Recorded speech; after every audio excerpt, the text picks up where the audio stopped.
Okay, so that I think was a pretty clean, pretty good rhythm guitar track. I may double that, on a session if they really want the left and right thing. We might throw a doubler plug-in on it to give it that big spread out left and right thing. There's some great stuff out there to give you that effect that you can do in post. That felt great. I mean, at this point, if I was really focusing on at home, I would probably listen down just to check for any like timing discrepancies, anything where I might not have hit those downbeats right at the exact time.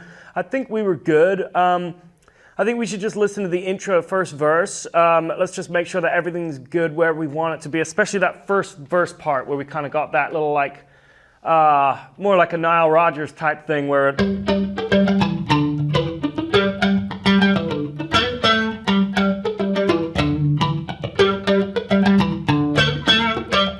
that I think is a cool part, but I want to make sure that it's living right. So let's listen down intro, first verse, and a little bit of that first chorus and see if we're happy with everything tonally, because once we get past that, we don't have a whole lot that's really changing. Yeah, let's make sure that we're good. Make sure that we're in the pocket, tuning is good, we're happy with the tone.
Okay, that feels great.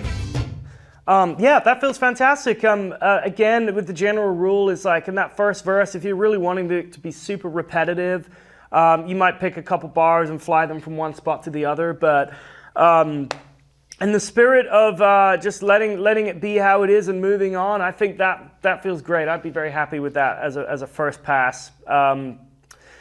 Let's listen to that verse 2, because I decided to turn on that dotted 8 delay thing, and I think it came off good. I kind of walked around. I did one of these little...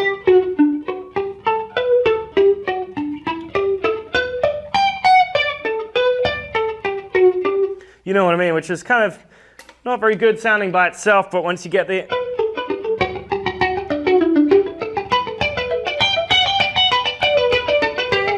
Once you get that sound happening on it, it works. And I just want to make sure that there wasn't too much of it. So let's check out verse 2 and a little bit of chorus 2.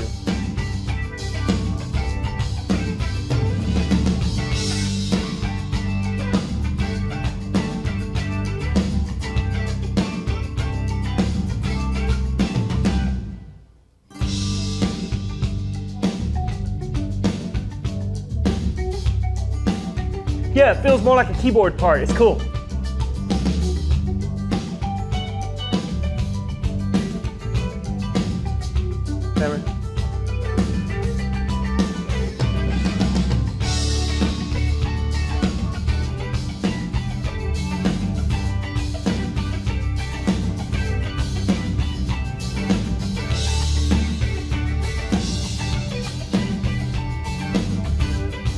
Yeah, that's great.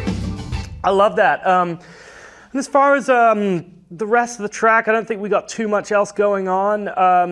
We got the repetitive chorus part. I think we might have opened up in the bridge and gotten some diamondy stuff happening there. But I'm kind of curious now to add another part. I think we've got that happening, and we need to look at the other speaker, because we got a left part, and I think we're going to want like a right part. And this is where it's going to get pretty interesting, because I'm going to go pretty effects based on this. So let's pull up this number 14 mod echo patch on this Eventide.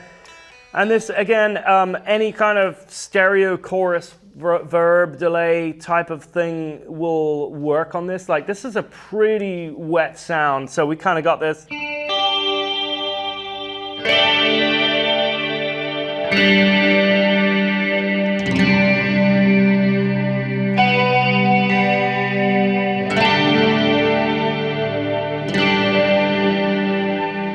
I love that. That just makes me think like super 80s kind of sleazy sound. It's cool. So let's just check tuning real quick. And I think we're going to add something up top because we've got room there to do like a. I'm hearing something. We got that. I'm wondering if there's room in between.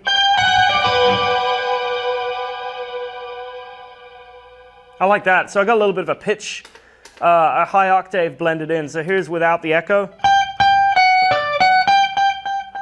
You hear that? Got a little high octave. You can use a Pog or anything for that sound. I mean, there's or whammy or whatever. I really like that combined with the echo effect.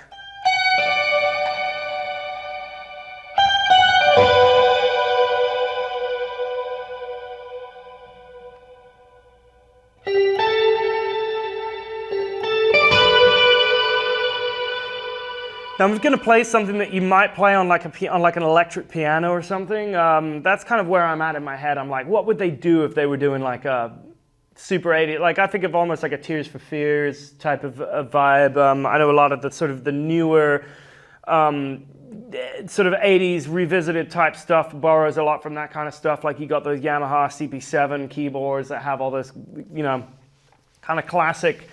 They're cheesy sounds, but they sound so cool now that it's like kind of become the hip thing again, if that makes sense. So I think we lean into that as much as possible. And we go.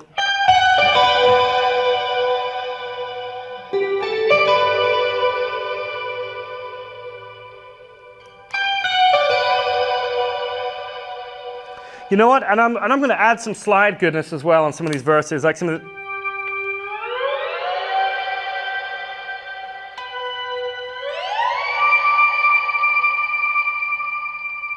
It's a really good way to simulate a whammy pedal. If you don't have a pedal that can do the octave pitch shift thing, play a harmonic and then slide up.